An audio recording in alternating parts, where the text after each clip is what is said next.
connected. Is that good enough? All right, yeah, that's great. Thank you so much. This is your ticket, right? Yeah, that's ours.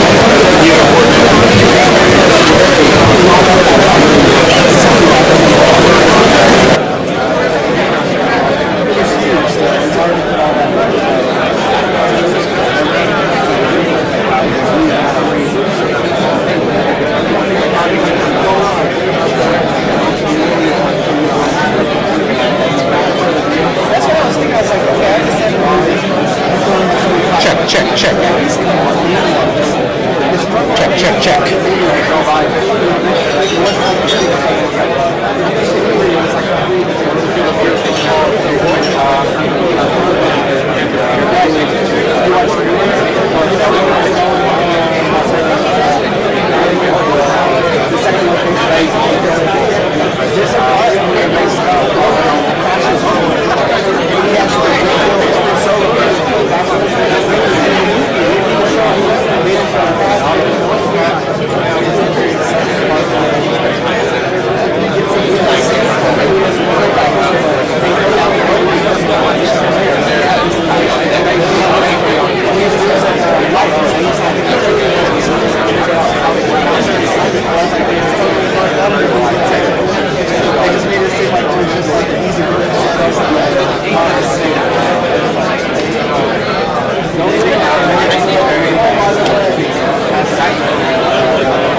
all about to begin. Find your seats if you can. If not, I will have to change.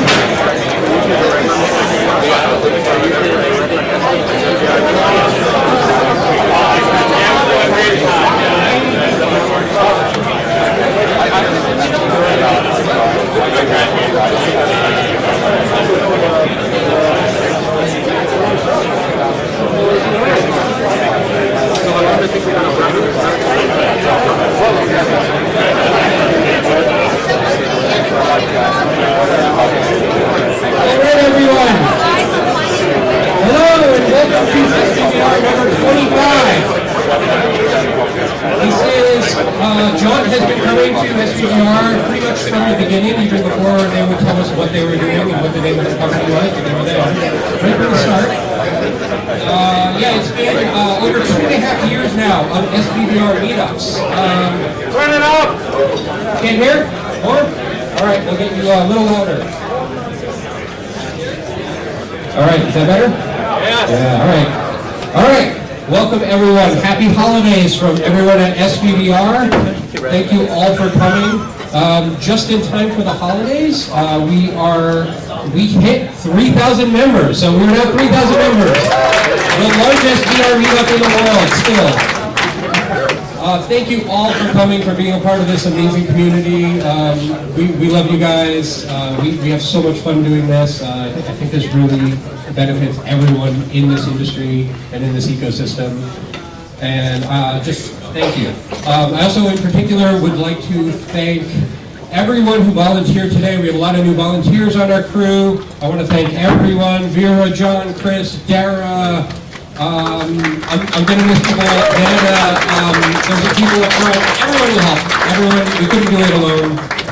As SVVR grows, as VR grows, SVVR will grow, and our team will grow. So we're going to get bigger and bigger. We're gonna blow up with this and take everyone with us. So thank you all. I also want to thank Jaunt for hosting in their third new office. They're on a rocket ship here. This is a beautiful new space. Thank you so much for hosting here. This is awesome. They also provided food and beverages. Thank you for that. I also want to thank Sinova, who noticed that we were out of pizza. Was it, where are you? Is it, there you go, George, right? Bob. Thank you, Bob from Sinova. Noticed that we're out of pizzas, and he ordered more pizzas for us. So let's all thank him.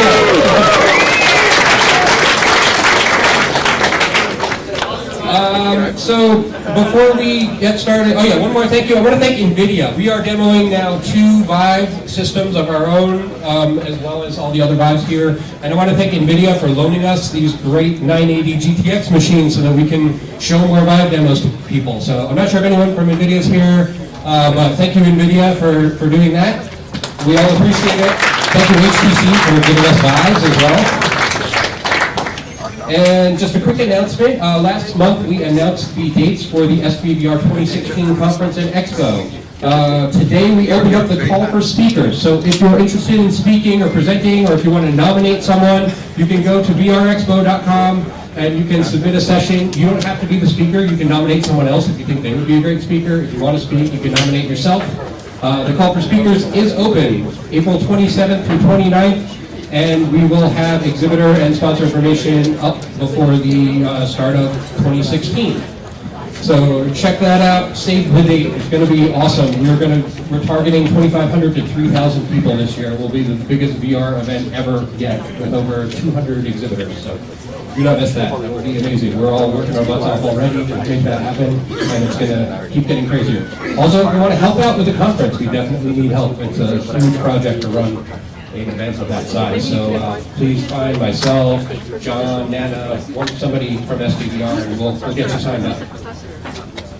And with that, I would like to hand it over to Jaunt. I think we have it's not just Daniel, we're going to start with Jens, the CEO of Jaunt, and Jens is going to pass it off to the other folks. We'll get their laptops set up, so I'm going to hand it over to Jens and get your laptops set up. Thank you, Carl. Welcome to Jaunt. We couldn't be happier to be hosting SVVR. It's sort of the premier meetup, obviously. Very excited to have you guys. We have a short presentation. We don't want to spend too much time on it, about 15 to 20 minutes. We'll take you through, and as soon as we get it hooked up, we'll get started.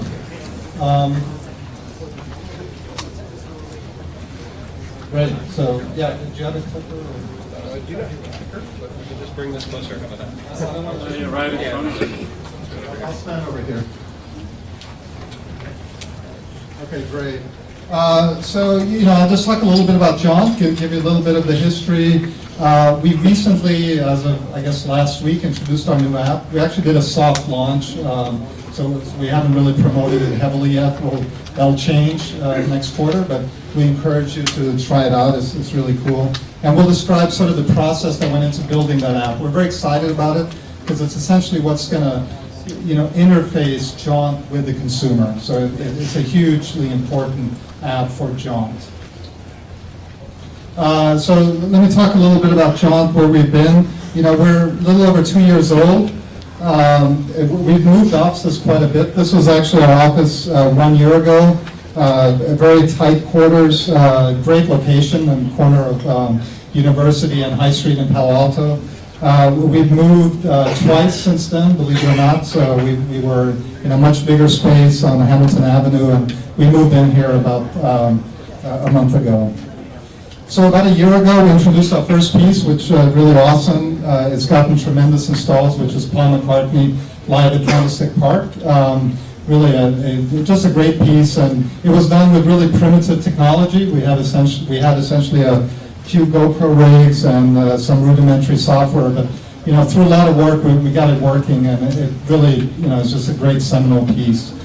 Since then, we've done a lot of work in terms of setting up all the technology that we need. So we've built a camera from the ground up, which you see there, the Jaunt 1 camera. It's a really professional level camera for content creation. We have built a whole cloud infrastructure so that our content partners can access it and actually build VR experiences. As I mentioned, we've built the Jaunt app that we just released. And then we also launched Jaunt Studios down in Los Angeles. And Jaunt Studios is essentially the hub by which we partner with the Hollywood content creators and other content creators.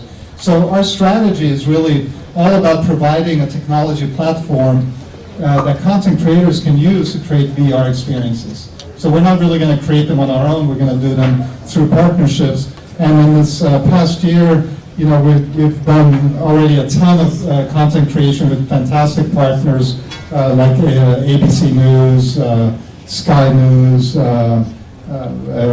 North Face, etc. So we really have really worked hard on the idea of creating an important content library in VR. So with that, I want to pass it on to my co-founder, Arthur Van Hoff, and he'll talk a little bit about the technology. So here's Arthur.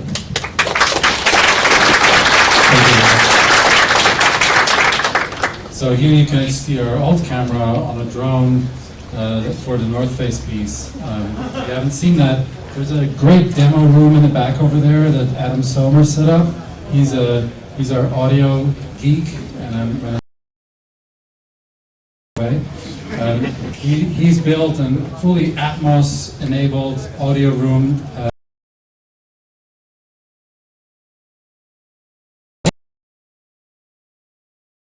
Cinematic VR simultaneously. Totally go check it out. It's awesome. So this was one of our earlier cameras, but since then we've moved on to this awesome camera over here, the Jaunt 1. It was originally codenamed Neo, and because Neo is the one, we called it Jaunt 1. This is actually a photograph. Or was this the rendering? I can't tell. But we did a rendering early on, and it actually turned out exactly as we had hoped. I'd actually given the design team one bit of direction that it had to look badass, and I think they succeeded at it. We built a workflow that allows you to do very cheap content production. So the idea is that you can record, encode, upload, encode in the cloud, and distribute very, very cheaply without a lot of overhead. So you don't have to go buy extra tools, you don't have to go figure out how things fit together. If you use our camera, you can upload it into the cloud. There's software that is being developed to upload to the cloud really easily. There's also software for managing the camera so that you can actually preview renders. You can actually see what the camera sees on set. And then when you upload it to the cloud, it gets rendered out using a scalable cloud rendering system. You get the final product, work product, and you can actually download that and do editing with your favorite tools like Final Cut or After Effects if you want. And eventually, it gets reformatted for distribution to a variety of platforms. And we intend to support lots of different platforms, not just cool cardboard and GearVR, but also the Rift and Vive and all of the platforms out there that are meaningful. That's a big job. I mean, that's why we have a big engineering organization, and they're really trying their best to make sure we get the best performance on all the different platforms. It's not easy. The content ecosystem basically consists of capturing your content, processing it, editing it using your tools, and then publishing it. So how do you publish it? I mean, that hasn't really been a big journey for 2000.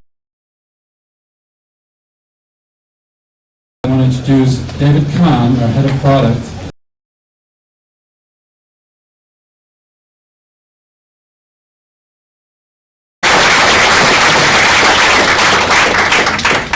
I kind of feel a little bit short compared to again, so I apologize for those in the back who can't see me over the computer. Just want to reiterate, Daniel and others are going to talk about this as well.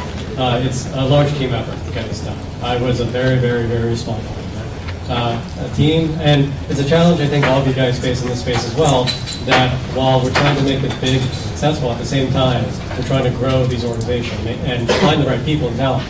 So it's been a mixture of the past year of getting this app out there for you guys to be able to give us feedback, but also just really growing the team and finding the right mix of people to get it done. So if you haven't checked it out yet, the big thing that we are focusing on is really showcasing what we call worlds to people. Content should not be just delivered in thumbnail images. It shouldn't be just delivered in 6x9 experiences, but as much as possible, if you're going to be experiencing North Face, you're experiencing it on a mountain. You're experiencing it in a world. And that's what we want to offer to anyone who's interested in making content with us, is that world experience. And that's our take on where we think the space is going to be. A lot of media,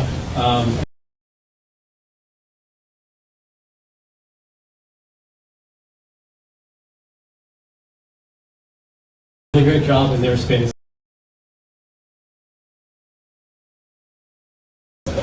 There's great examples out there of VR and others that have really innovated in the VR space so far. And so part of us, how we can differentiate ourselves. For the next year, what you guys are going to see is a mixture of more content, working with more partners, showcasing things better and better, but really 3 guiding principles. Probably for me the most important one is actually number 2. Because to me the best way to be able to showcase what we're doing, to know that we have a certain bar of quality, is if you and others are willing to share it out with other people. If you're not willing to be shared out, if you're not willing to tell people what makes VR great, then we're not doing our jobs correctly. So from a high level, over the next year, what you're going to see us doing is, as Arthur mentioned, more platforms, showcasing content, whether you have a HMD or you don't have a HMD, being able to experience in both in social and wanting to share out these experiences. And lastly, really be able to showcase content in VR, truly VR. So as you guys get a chance later today, we'll have a demo booth set up over here, as well as feel free to meet members of the team. I just want to quickly down members of Zion team. We call it Zion. Everything's kind of a matrixy name here. There'll be members of the team that'll be happy to answer any questions for you guys to for pepperings with, and just really give us feedback as much as possible. So with that, I want to bring up Daniel. He's our Director of Experience. He's going to go into detail about what really means about many of these elements and introduce other members of the team.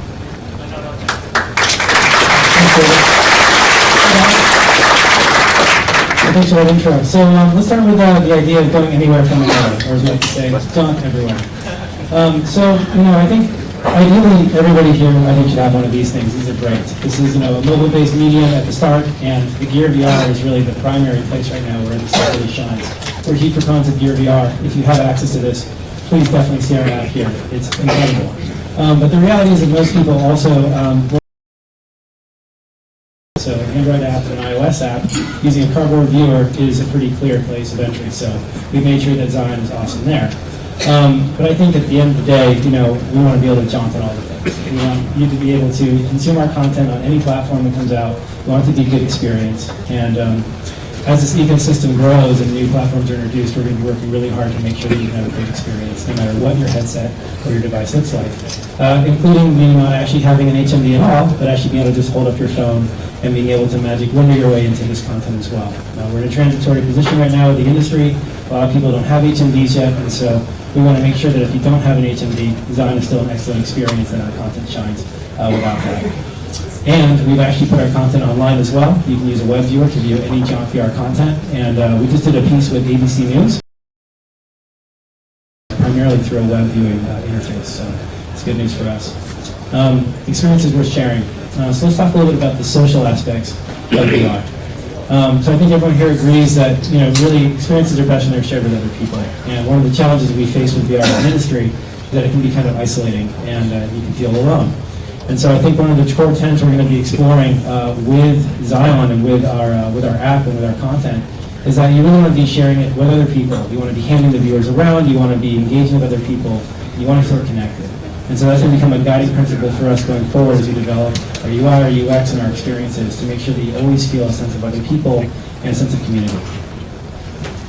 And so lastly, we talked about wanting to natively showcase VR. We want to really make this a place for creators.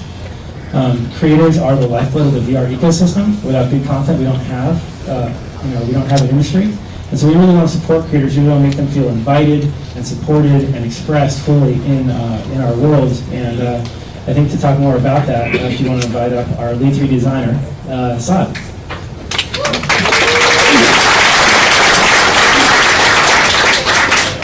Thanks, Daniel. So when I joined Jaunt 6 months ago, we didn't really have this VR immersive world experience to showcase our content. And the first order of business was really to come up with worlds that represented different genres of cinematic content. What is a travel world? What is a music world? What is a fully immersive film storytelling world in VR? Obviously, the natural inclination at first is, okay, we have an awesome camera. Why not shoot great plates with our camera and use those 360 scenes as the VR environments? The challenge with that is how do you keep it generic enough to house multiple types of content? So if you look at our music content, we've got everything from Paul McCartney to Big Sean to Jack White.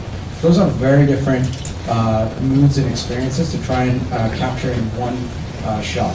So we decided, let's try fully CG environments and see where that takes us.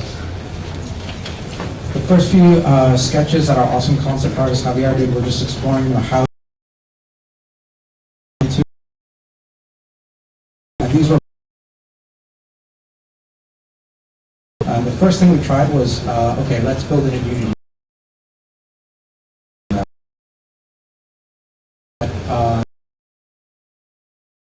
Visuals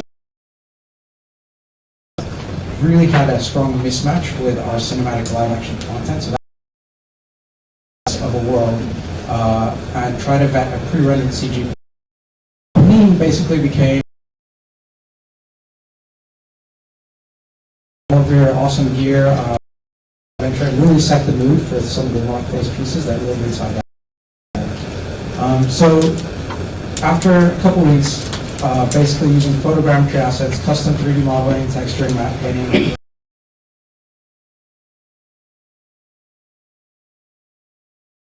It felt generic enough to encapsulate, a lot of different kind of content. And really, this was just a proof of concept. From there, we started to figure out some best practices and templates for the world going forward.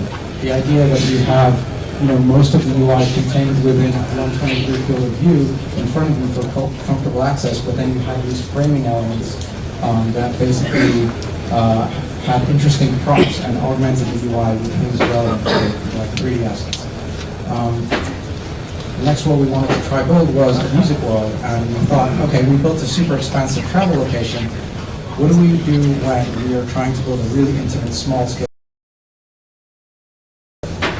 We looked at references of sort of high-end lounges, things that felt on brand for Jaunt as a sort of, sort of a luxurious experience. And the idea was, okay, it's aspirational. It makes you feel like you're getting VIP access to something super exclusive and high-end. The thought was the location should be able to basically encapsulate a few different types of music content, but I personally don't feel that we have managed to capture all the different types of musical experiences in this experiment, and it's just one possible idea. Like, there's so many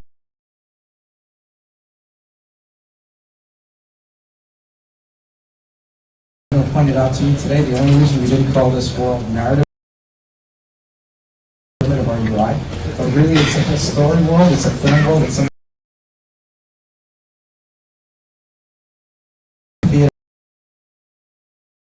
that evoked the history of cinema, and we thought, okay, let's try to build, using the same notion of an idealized, romanticized version of a theater, using the same framing elements for the UI, a virtual environment for our narrative experiences. This is a rendering of basically how that world came out. It's super baroque, and some would say maybe evoked more of a musical environment, but this is where we ended up on our first pass. The biggest challenge was, okay, what is the home environment? What kind of physical space can represent Jaunt? And it made sense to me to look at iconic California architecture, coastal architecture, stuff that was beautiful, clean, minimalist, modern, without really strong 3D brand guidelines. We kind of had to come up with this stuff on the fly and sort of translate the 2D brand that Jaunt was in terms of our website aesthetic into something three-dimensional. The idea was to sort of evoke a sense of wonder, but also tranquility, and a place you really wanted to go to after a long, hard day at work. So these are a couple of renderings of the initial pass of that space. And it's really just a place where you're supposed to feel like you can feel welcome and it's warm and inviting. And also hints at future possibilities, like where does that elevator go? Another floor? This is just the beginning, so these are sort of generic worlds that we built to house our current library of content. But going forward, we want to build worlds for partners, for content creators. As Dave mentioned, we're all about making this an awesome experience for content creators. So with that, I'll ask Daniel to come back and show.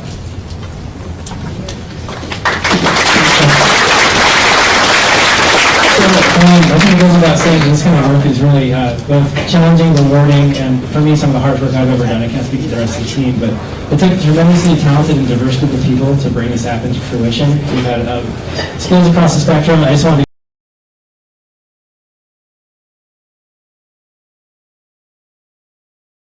our lead 3D design in motion. Nick over here has worked all over the spectrum of software development, from project management to large touchscreen UX and now VR UX and user-friendly development. Andrew, where are you at? There you are, Mr. Walking Shot. Designed and implemented our content distribution platform, built our data collection systems and leads data science. David Ma, where are you at? In the back, there he is. David is our lead iOS engineer with background in 3D graphics programming and was active in VR back in the SGI days. Mike Hill. There's Mike. There's Mike.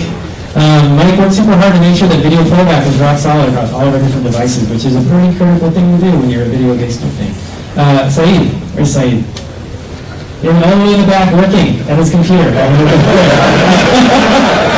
Saeed is our Android ninja, essentially shepherded not only Android Carver, but also GearVR. And Javier. Where's Javier? Where's Javier?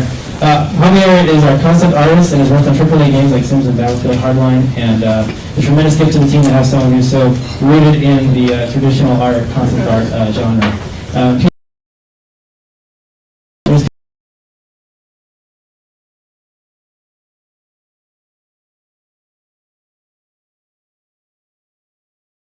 To me, it's an honor to work with such talented people. I honestly don't feel like I deserve you guys. So thanks so much for your support, and thanks so much for working so hard to make our app amazing. So please do get the app, to go on iOS, Android, and of course GearVR. But more importantly, tell us what you think about it. We're here to connect with you. You're our community. We're your community. We really want to be interfacing with you guys, knowing your thoughts, knowing your fears.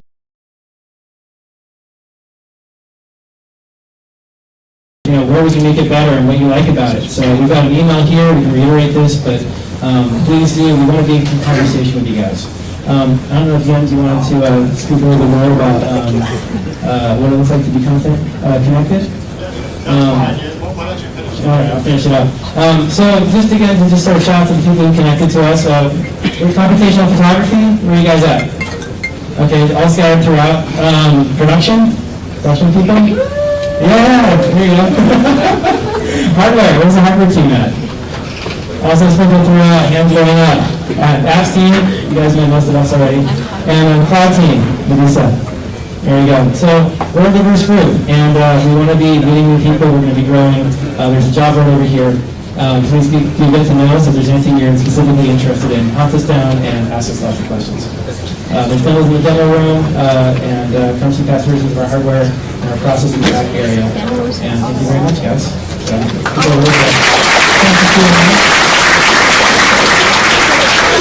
don't know if you have any specific questions we can answer really fast before we move on. I know we've gone a bit over schedule.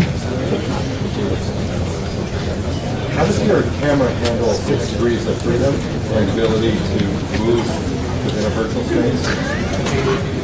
So the question is, how do you handle 6 degrees of freedom with the Jaunt camera? That's an excellent question, and I think it's one that we're still exploring because that is sort of the next genre or the next iteration of VR, to be able to move around freely. I think right now, based on where mobile VR is at having a fixed position actually works really well for VR, and it's going to be a creative problem and a technical problem we'll have to cross, but I think that becomes the standard for how people engage with video. Anybody else? Yes? Have you given any thought to animated artistic content? Yeah, so I mean, Bill King is a personal hero of mine, and the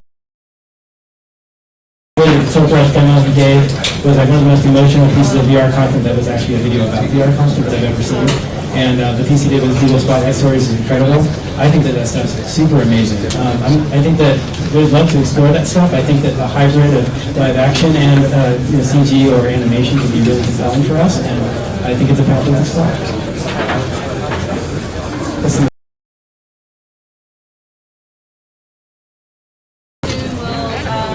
Production houses, independent filmmakers be able to get their hands on it? It's a good question. So I'm not directly on the content side, but there are people here who can speak and answer that question in more detail. So I think ask anyone from production and they'll be able to speak more detail about that. Anybody else? Operator training. I know that that's an intention. If you're going to use our equipment, we want to make sure you're using it right and feeling supported to do so. So again, I know that's our intention, and again, people from production can speak more to that in detail. Cool. You want to talk about it? Come on up, Nicole. Yeah, thanks, guys. Come on.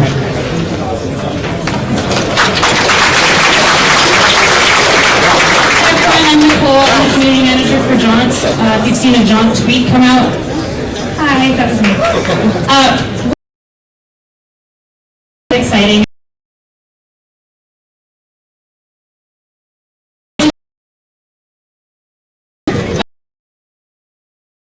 We have a job board towards the back.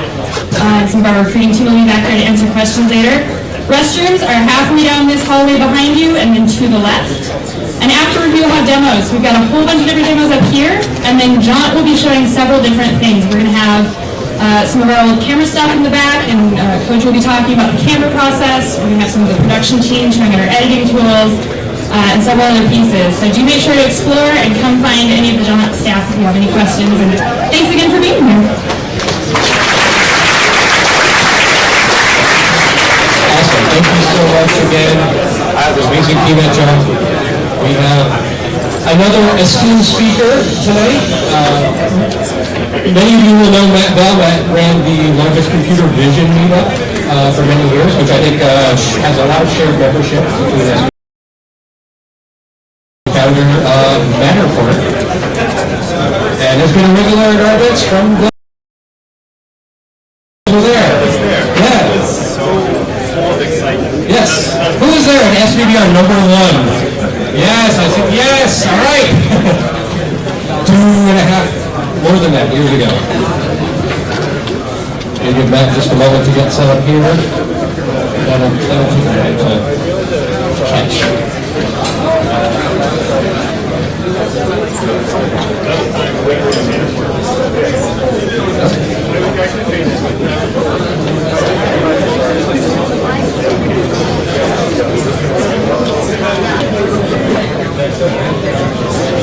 I also want to thank everyone who came tonight instead of going to Star Wars. I'm not thanking Bruce in that, because I noticed Bruce is missing. He's currently waiting in line somewhere.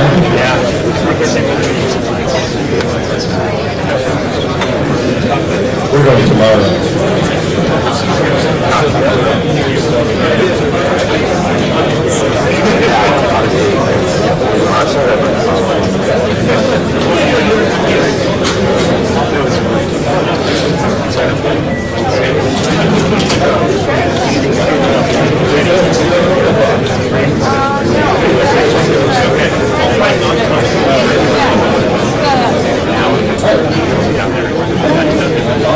Everyone just focus really hard on me.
It sounded ridiculous at first. A low-cost, easy-to-use camera, and then sold a whole lot to be able to accomplish exactly that. About 4 years or so. So it's your typical pro photographer, a typical house with 45 minutes. All you have to room. It spins a combination of image and depth, 3D model of the space in real time. Cloud, where it's turned into a high-quality 3D mesh that can then be streamed online. By the way, had we tried to do this like 2 years earlier, it would have been. So this is a palace over in the UK. It's called Blenheim Palace. This is an example of the sort of amazing content our customers have been capturing. So you can view it in 3D outside. Then you can pop in and walk around.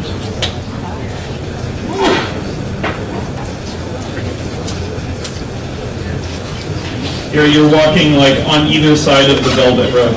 So things you can't do in an actual museum. Go sit on the chair. And so this way, we've made this really simple and straightforward and easy to do. Camera does not need any training. You get real-time results as you're moving the camera around. So the process of stitching together these images into a 3D model, which used to be manual, is now fully automated. And because we've made this so easy and straightforward, our customers have gone ahead and captured a very large number of spaces.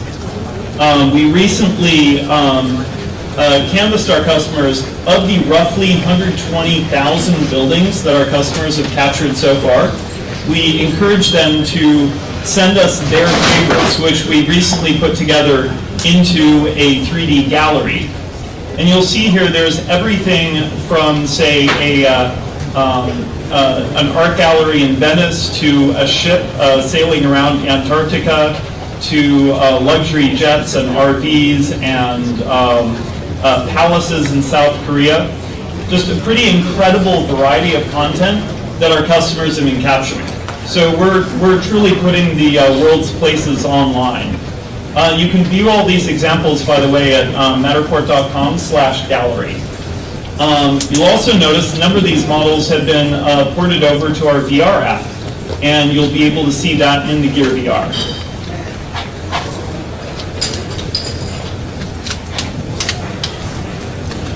So the largest market, what's driven the most of our growth has been real estate. We've basically become the new standard way that homes for sale and for rent are being marketed. This is off of apartments.com, which is basically madly scanning all of their inventory of apartment buildings so that when you go search for a place to live, you're able to preview it in 3D and walk around the space, get a sense for it. This way, instead of, say, physically visiting, a lot of venues that wish to promote themselves have been putting 3D models online. And we've also seen both retail stores and hotels start promoting their spaces with 3D models. We've also built up a large network of Matterport camera owners. So these are freelancers who will capture spaces for anywhere from a couple $100 to somewhat more than that for very large spaces. There are over 600 of them around the world. And this way it's pretty easy for anyone anywhere who wants a 3D model of their space to hire someone to do it. We talked about the gallery. This is my backup plan in case there's no Wi-Fi. So VR came along about a year into our company's development, and we realized that we were basically made for each other, that we were producing these 3D models of spaces, and this incredibly immersive medium for experiencing spaces had just been created. And so I remember getting a demo of the DK1 back in the summer of 2013. And 2 months later, we had the very first version of our VR. Fairly quickly built it into a more mature app that has a range of use cases. In addition to being able to show off this gallery of interesting spaces, our customers can load any 3D models they've captured onto their own GearVRs or onto once it gets.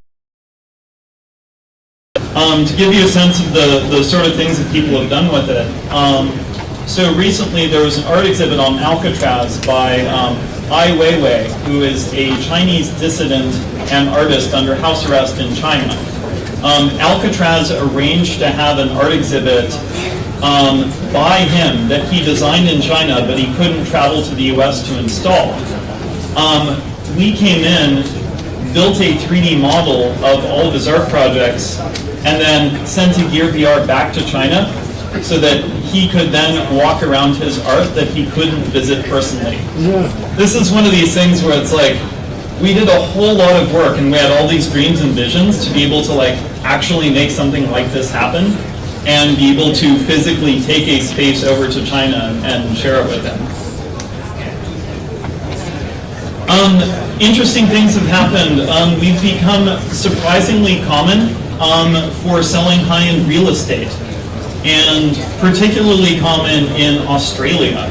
In fact, we've become so mainstream there that there's a nationwide home renovation TV show where, as part of the reality show, all the home renovators had to find an object hidden in a 3D model of the home they were renovating on live TV and VR. So it's amazing how quickly VR has gone from something no one thinks about to something on national TV.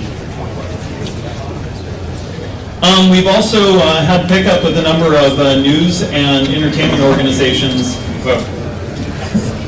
I seem to be getting more and more feedback as this goes on. So yeah, we've had news organizations like the AP and of interest.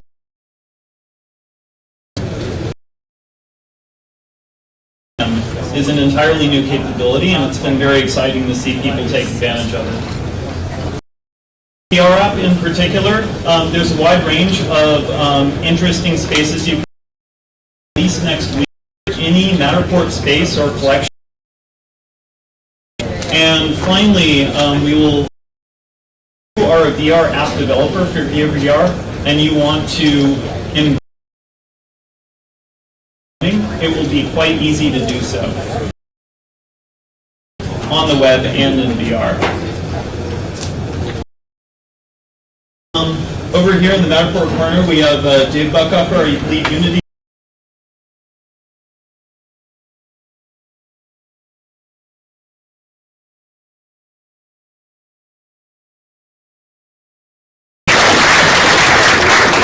We have Kai and Kevin, who are vision engineers. And then we have Sybil and Michael Dutton, who work on the news and entertainment team. Anyway,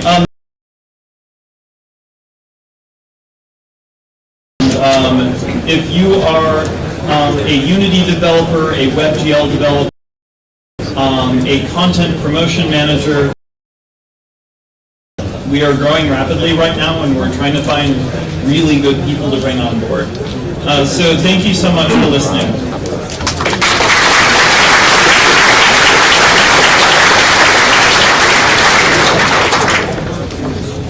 Yeah, any questions?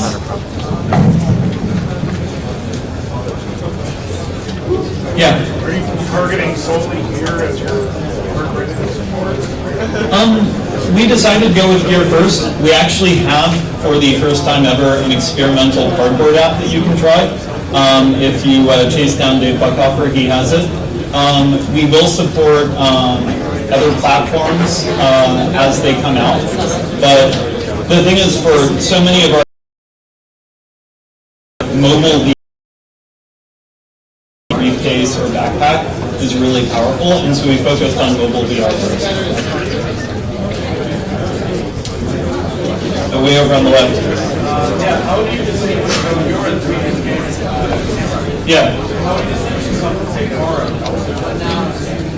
Sure. So Quaro is really good for like super high-end, super high accuracy projects. So like if you're doing like big scale civil engineering and you want to drop like $80,000 on a 3D scanner, then you'll get like really high resolution imagery. We are creating really easy, straightforward, everyday 3D capture. And so this is something that's more than an order of magnitude cheaper. It's really automated, you don't need any training. And so if you're capturing typical interior spaces, you can do it really, really fast and really easily with Matterport. And we basically designed this such that real estate agents and other people who are fairly non-technical can use the device in a pretty easy way. Like, did you get? Okay. Yeah, come on back and try with transitions on. One of the other things, so we decided, so we can do free motion, but the image quality is somewhat lower if you do that. And so we decided that for like 95%, have free motion between scan points as opposed to completely free motion. Yeah. Two questions, guys. Does it deal with back faces? So, like, if we were to capture this room, does it interpolate the back faces of what it's not capturing? Right now, no. Yeah. Sure. He was asking about back faces. So, for example, if I only see back there in the right size and shape, right now we do not do that. Doing that well is pretty tricky, but we have some thoughts on it. Sorry, if I can just follow up with another question Sure. on lighting. I'm assuming that it's capturing the base lighting as it's capturing textures. Is it possible to separate any of that lighting information out if you want to be able to then change the lighting in what you're presenting? 2D and limited 3D data, like, derive all the material properties of all the objects in the scene. We have like some very rudimentary things that we're playing with there. Solving that problem really well is going to take a while, but it's a thing we're thinking about. Anyone else? There was down there. Yeah, so we have a mobile capture system that runs on Project Tango. We don't have those demos with us right now, but If you come find us, we can show you videos and other materials like that. There's a whole like mobile capture project that we have that I haven't talked about. We have a demo table over here, by the way, so if you want to try our VR app or... Cool, thank you.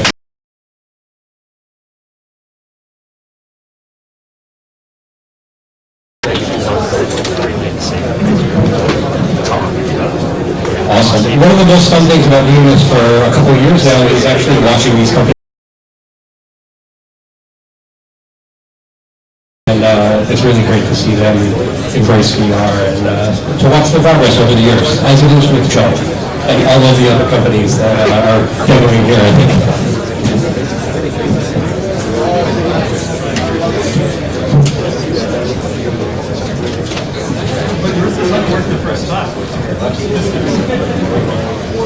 All right.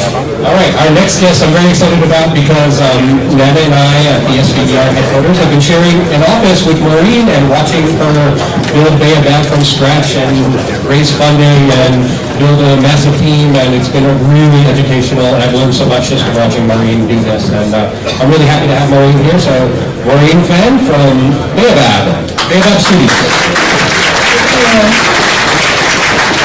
So, my name is Maureen, I'm CEO of Baobab Studios, and we are a VR animation technology company, really a studio, but I like to say the technology part because VCs really like that.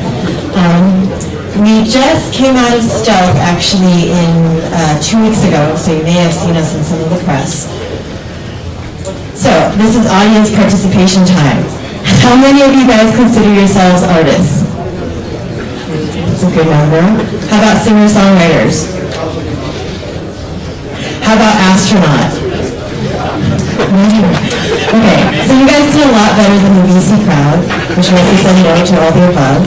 So if you're 5-year-old selves, you would have probably answered yes to all the above. So my question is, what happens from when you're 5 to however old you are now that makes you maybe lose some of your dreams or become a little less idealistic? Maybe someone told you that your sculpture didn't look quite right in art class, or that you're too idealistic, because that's what my tiger mom tells me all the time. But we believe that within each person there's still a dreamer. And we know this to be true because it's the reason that we all go to the movies. We go to experience stories that are more interesting than the lives that we lead, and also meet really interesting characters. But we think ultimately that animation does this better than live action. Because in live action, you're still constrained by reality, versus animation, you're only constrained by what's in the director's head, and to us and to an artist, that's freedom. And also, something about putting on the headset and trying to see live action stuff, sometimes I just notice the resolution versus animation, complete suspension of disbelief. I believe I'm in that world.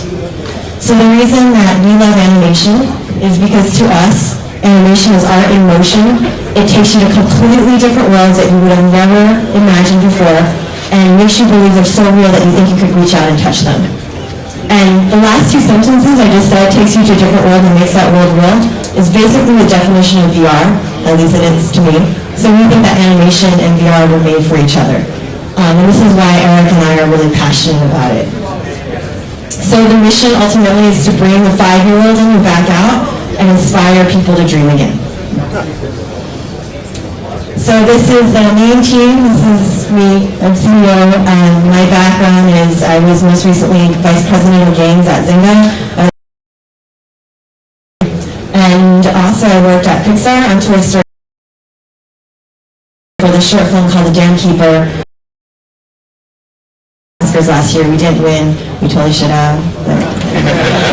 We're actually turning that into a full-length feature film directed by Dice and Robert from Pixar. They love to start their own company, so you should all definitely support that when it comes out. Eric Darnell is the crown jewel. So Eric Darnell was the director of Ants, DreamWorks' first ever full-length animated feature film, as well as the entire Madagascar franchise. And the reason why I'm especially excited about Eric is because while some directors just direct, he started off as a writer. So he wrote the scripts for all the films. And right now in VR, I think there's a lot of, gimmicky stuff like pretty pictures or gags when things come out at you. But that's different from storytelling. And he wrote all the scripts for all his films, and we're really excited about him. And then Michael Hutchinson, chief scientist, He thinks that makes him look like a douchebag, but he's not. It's his wedding photo. But Michael is our chief scientist. He's a brilliant genius, like geniuses call him a genius. So he was the architect of all of DreamWorks Animation's character technology. So any single DreamWorks film that you see today is using his architecture. We also have the guy who was a pipeline engineer, who was one of 3 candidates for Disney CTO. He was Disney, Pixar, was sequencing on Incredibles, all that stuff. So we have a sweet team. We have amazing advisors. We have Alvin Smith, who's the co-founder of Pixar and the co-inventor of the Alpha Channel with Ed Catmull. Ed did try to become an advisor, but Disney said no. Glenn Menton's here. He was the co-founder of PDI DreamWorks Animation. He's my mentor. David Annerman, who is here for Jaunt. He's the chief business officer, but was former COO of Lucasfilm. Glenn King, who was mentioned earlier. So Glenn King actually supervises our animation. So he was the main animator for Aladdin, Little Mermaid, Pocahontas, what else? Beauty and the Beast, Tarzan, Tangled. So he's amazing. And he comes up and sits with our animators and actually supervises the animation, so he's awesome. Kevin Lin, the co-founder and it's not CEO, COO of Twitch. Miri Soya, who's the current co-president of DreamWorks Animation. Shanaz Dagra, who's done all of our PR. She just did the early PR for Netflix, Walmart, Audacity, Zynga. And Larry Cutler, who's basically the 3rd co-founder. He he was at Pixar for both Finding Nemo and also Toy Story 2, as well as Monsters, and was an Oscar Technical Achievement Judge, and he's also a badass. So this is a picture, some concept art of our first short. These are the characters, I think it's super cute, of these menacing aliens that come to invade the Earth, but they keep on getting thwarted by these cute, super sweet animals like little bunnies. If you've seen the trailer, you'll see more about that. Here's just some more concept art. We actually put this up, we thought, okay, people who like VR right now are like boys who like to kill things or but this actually went really well. People really want to click on this because it's very different from everything else that's out there. It's performing very well right now on VR, YouTube, Facebook, etc. This is the alien character coming on. So, if you want to learn more about us, we're at BaobabStudios.com. We are hiring badasses, so if you're badass, apply. It's careers@baobabvr.com, just email that. And our trailer right now is on Oculus, Cinema, VR, YouTube 360, as well as Facebook 360. That's just a short trailer. The full-length feature is coming out in Q1. We just found out yesterday that we got accepted as official selection to the Tribeca Film Festival, so we're really excited about that, and we'll also be at Sundance as well.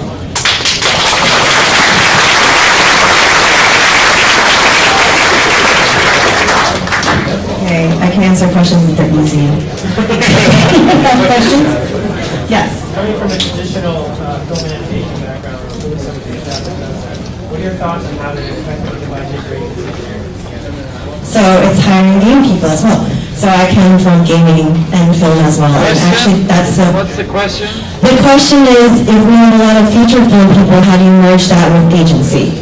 And the answer is to hire people from games as well. So we have amazing game talent as well as film talent. Actually, that's the part that I'm most excited about because the cultures are totally different in every single way.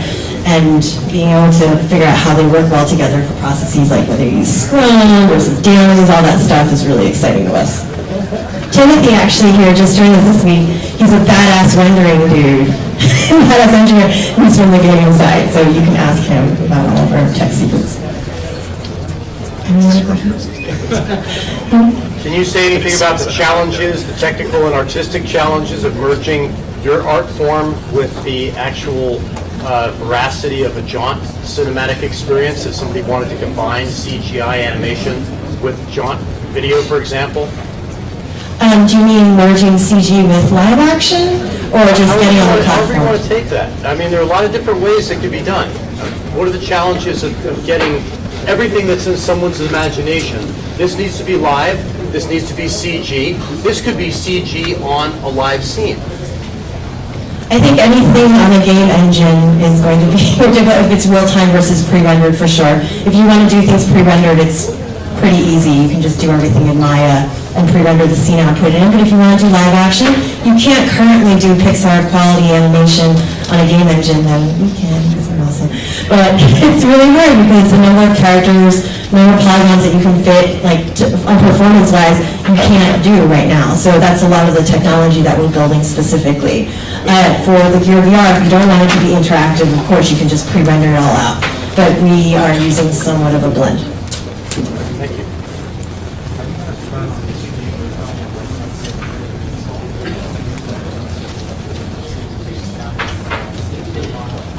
So the question is, how do we distribute on things like Gear when it's really large file?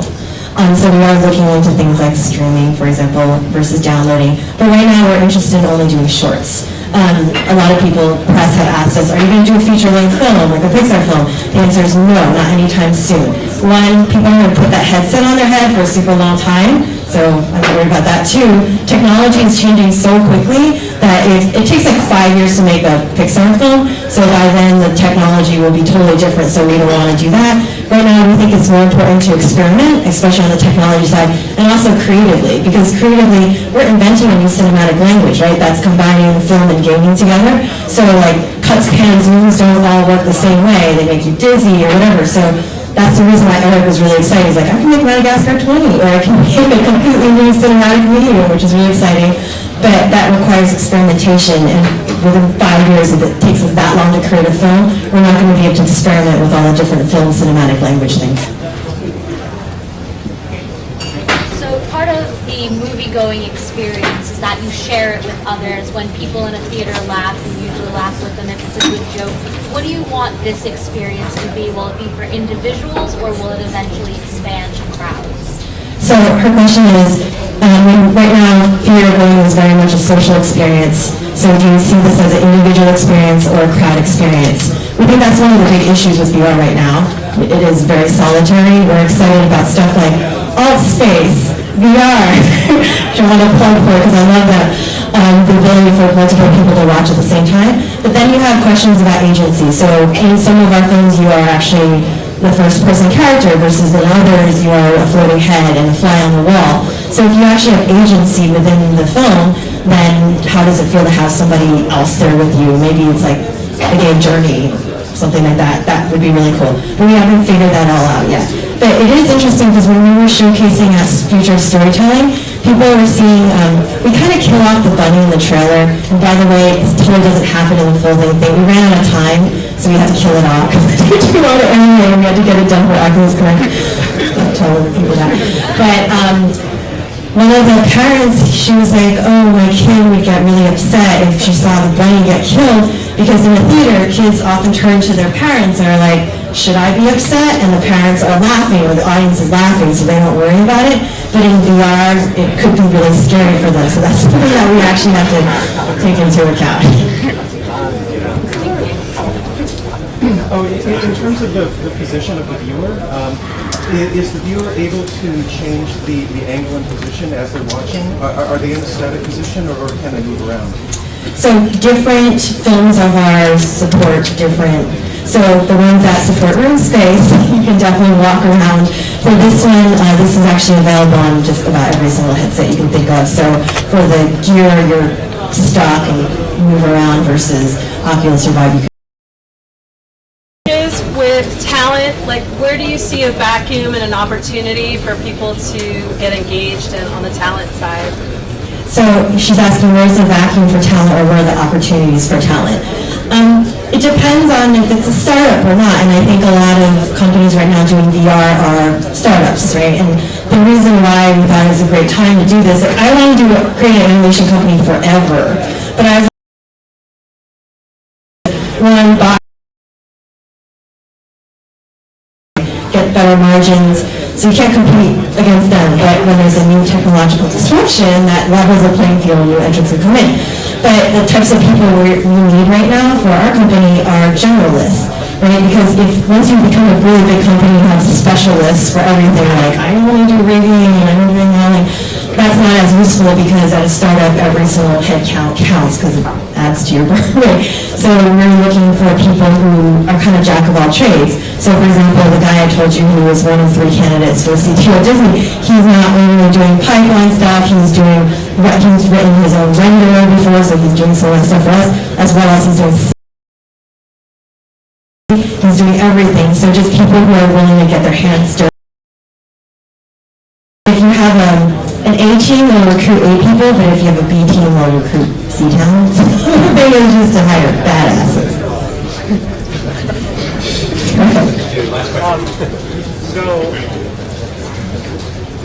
Are you experimenting with using old Pixar films to walk around in VR, like the story or something? He's asking if we're using old Pixar stories to walk around in. Well, Lost was basically I'm a Giant.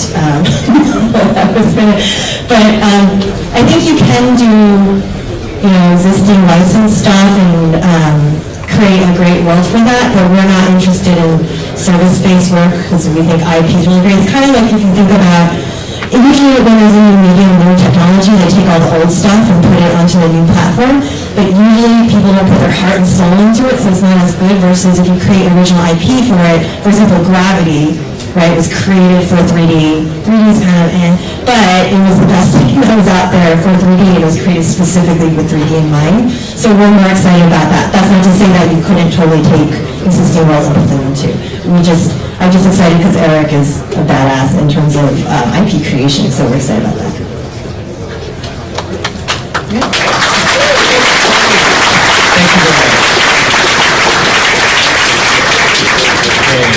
And with that, I'd like to open it up, before we go to demos, I'd like to open it up to community announcements. So if you have a very short announcement, then please make a line over here, and we will give you your moment of fame. And we will start with Jay. My name is Jay. We're making a mobile VR headset. The pre-order campaign was finally uploaded yesterday. So please go visit us at vroid.us. It's vroid.us. We are selling our VR headset 55.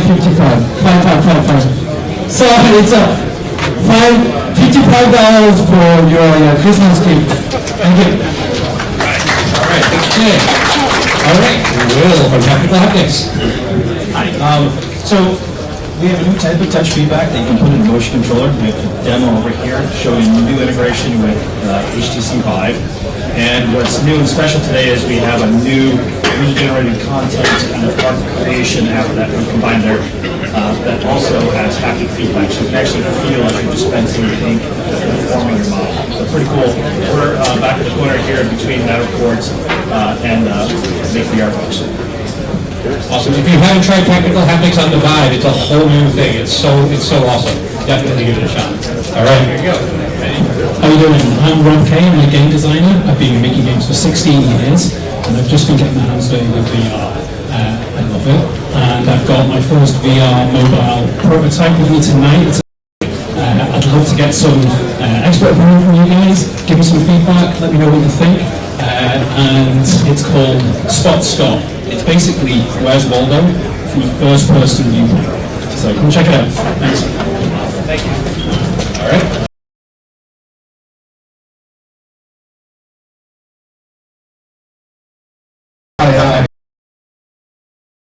Actually working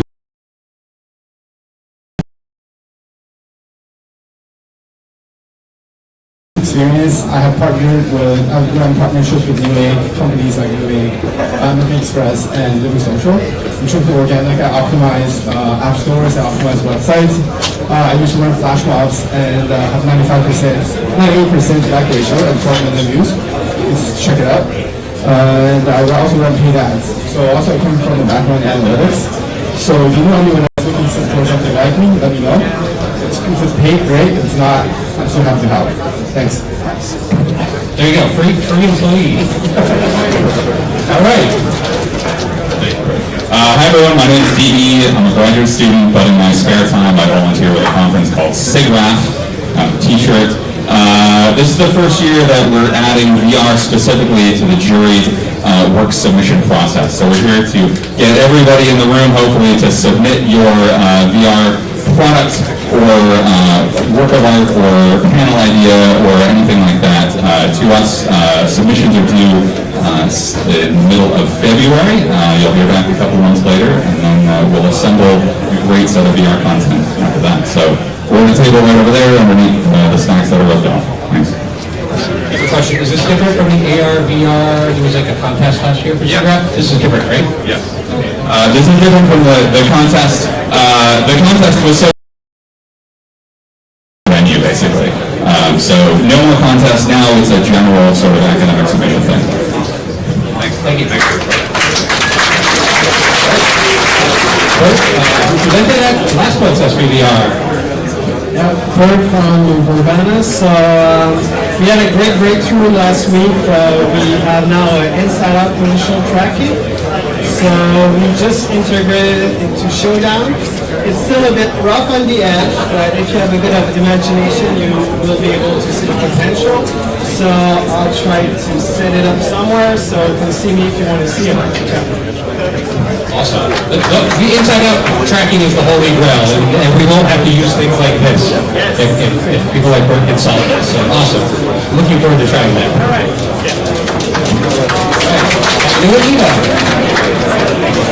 Eva's on VR, and we set up our retail window in Union Square at West Coast Leather, selling leather headsets this year. And it's our second year curated VR products, which is what we do. So come and visit me. It's on Grant and Center Street in Union Square. Thank you.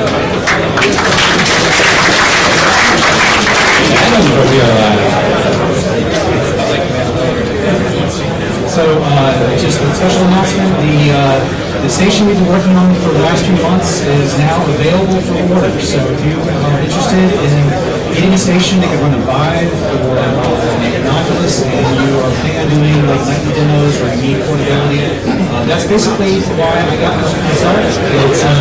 It saves a ton of time because it opens up like so, screen, keyboard, the whole 9 yards, features a micro ATX motherboard, so it actually has a 5-watt power supply, so it can run in full environments. And happy to answer your question in the back if you're interested. And you can meet someone who does with it. It's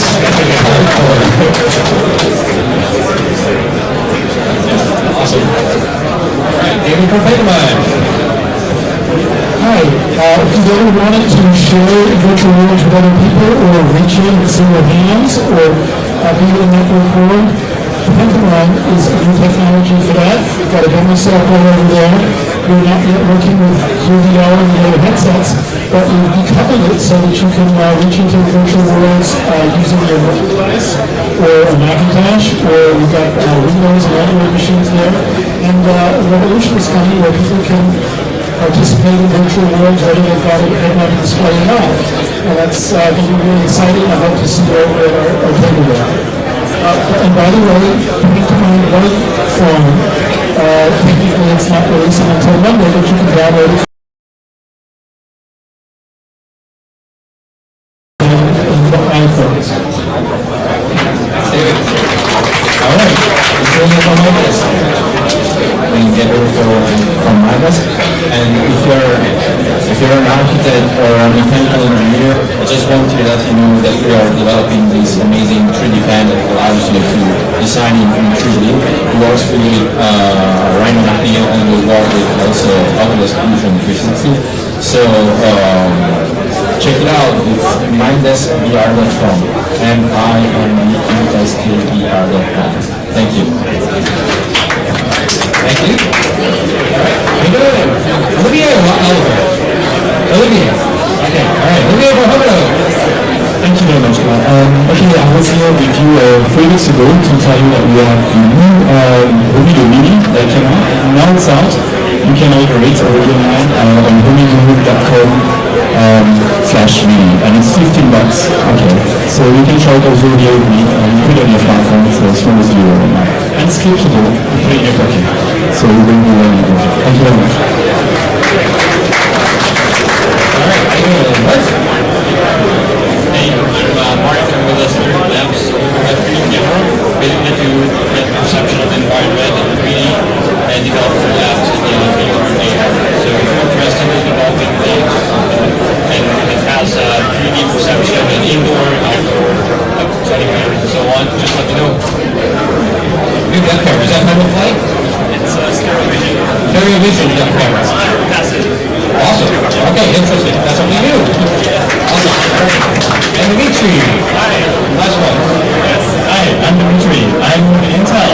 we have an active stereo depth camera. In the mobile form factor, it is really well suited to virtual reality. So if you are interested at all in our full-sense depth camera plus Tango technology for full 6-dot tracking of mobile VR, thank you. All right, awesome, thank you. And with that, we will go into demo time. We will be showing some live demos and give us a few minutes to get them set up. At least one of our labs is working so far, so we'll see about that other one. Thank you all.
Checks one of my students this semester. Really cool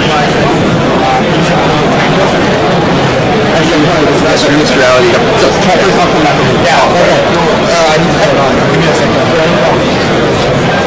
basically, the goal of the project was to create a mixed reality experience.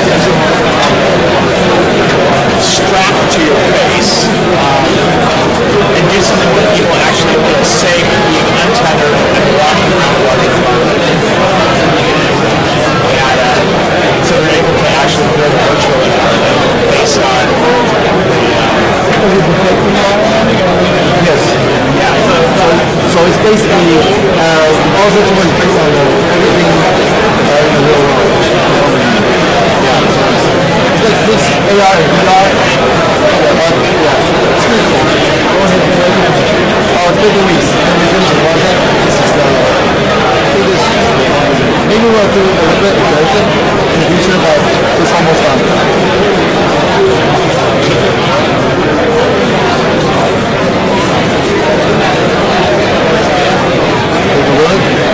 Tell you how, we want to get rid of the legal issues on this one, so because this is, if you strap on it and you do what, like on a stair, that hurt, sorry.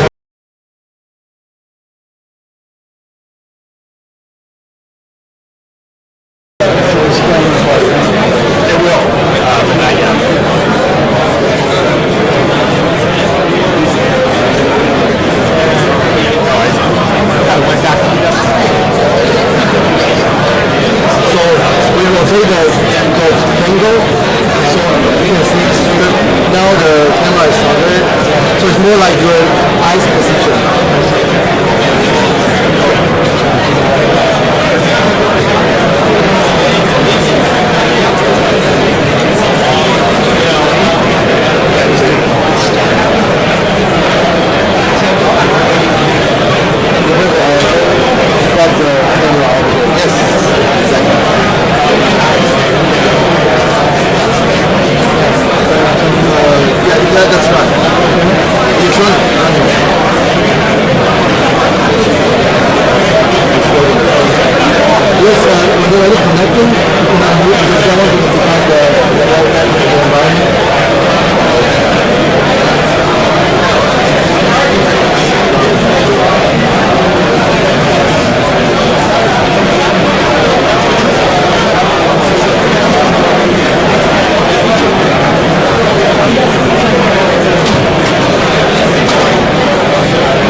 don't use any color from the real one. Yeah, that's right. Yeah, that's right. So let's do you want to try it?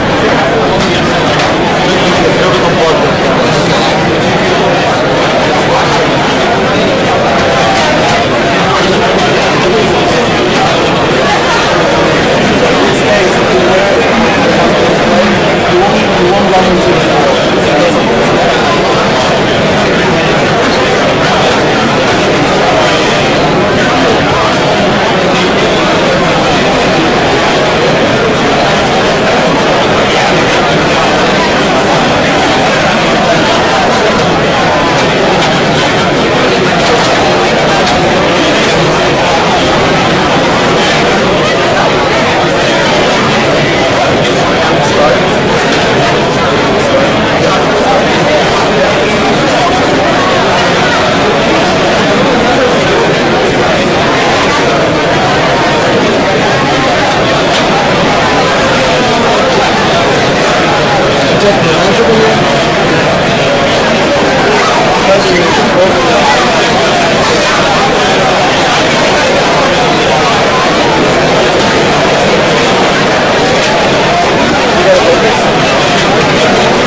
Very cool. You see the wireframes? The yellow wireframes. Oh yeah, I see that. Yeah, you can, is it pretty far? Pretty far. So we try to rotate our, make sure you are safe. Okay. Because that's the thing you are going to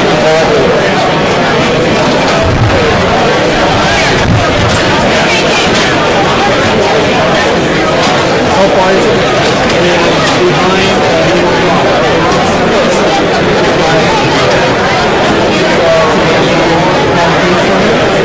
maybe here.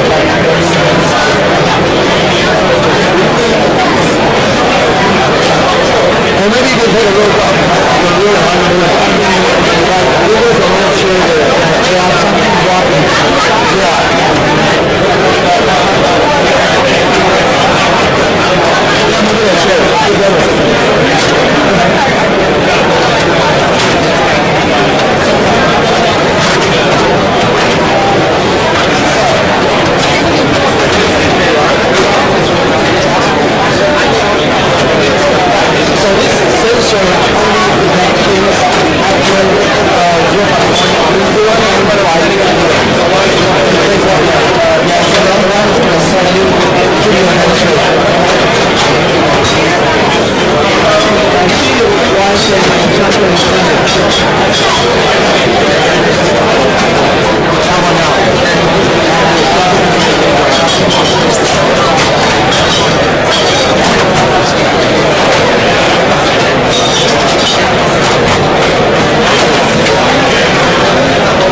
I think Dirk managed to solve 2 of our 3 major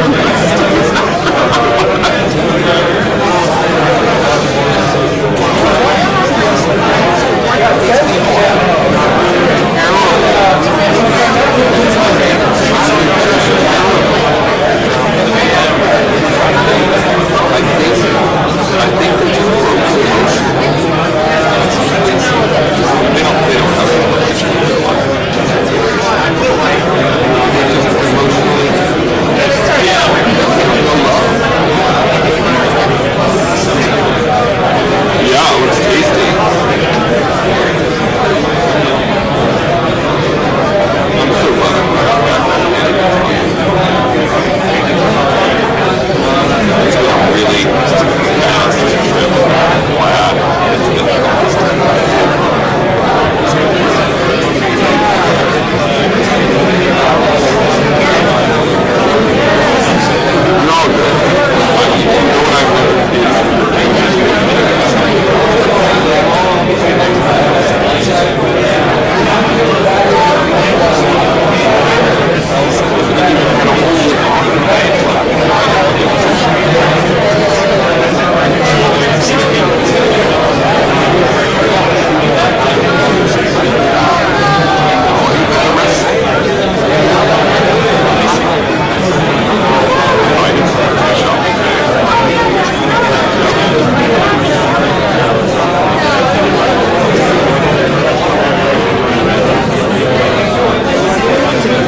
Does it look good? Does it look good? Yes. Thank you. It's part of the I even kick the fan but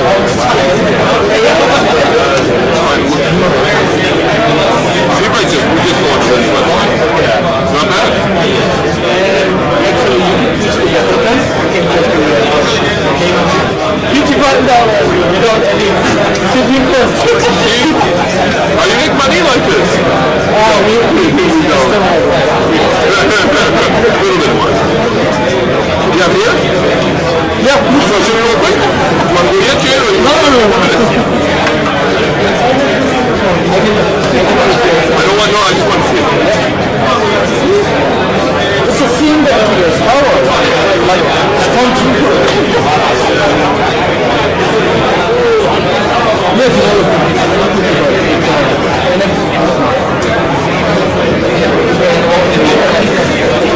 it's very simple. So the tray, like this, yeah. And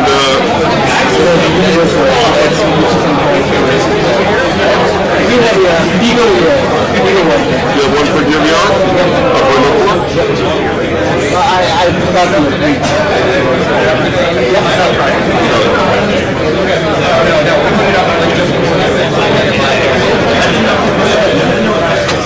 It took only 9 minutes.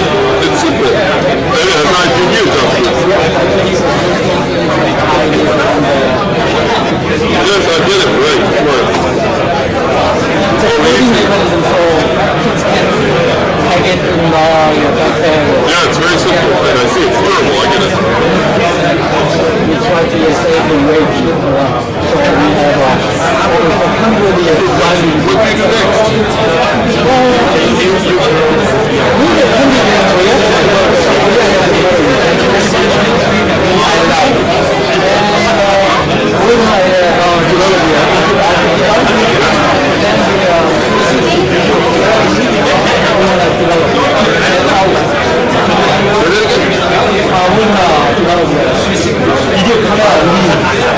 Video camera lead. I get it.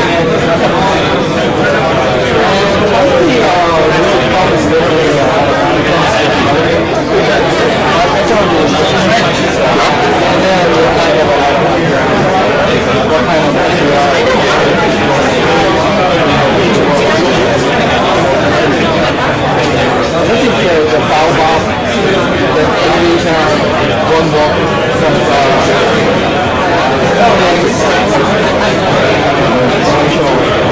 we are going to have a group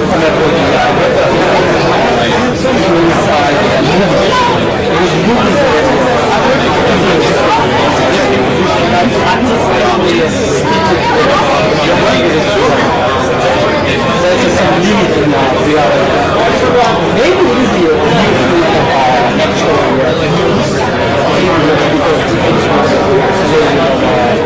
go there, you have to figure out what you have to do. Yeah. There are a lot of cool cameras. Online, sell it online. That you can do, but you have to figure out what you have to do. Yeah. You think that was pause that. I may move to Los Angeles. We are that's moving. Yeah, LA has more Koreans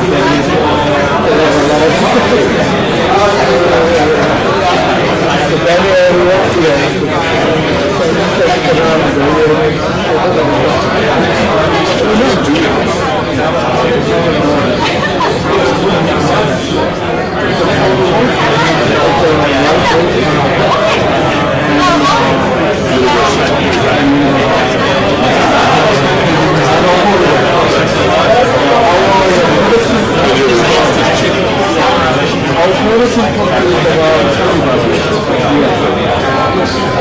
Thanks for sharing.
How was it?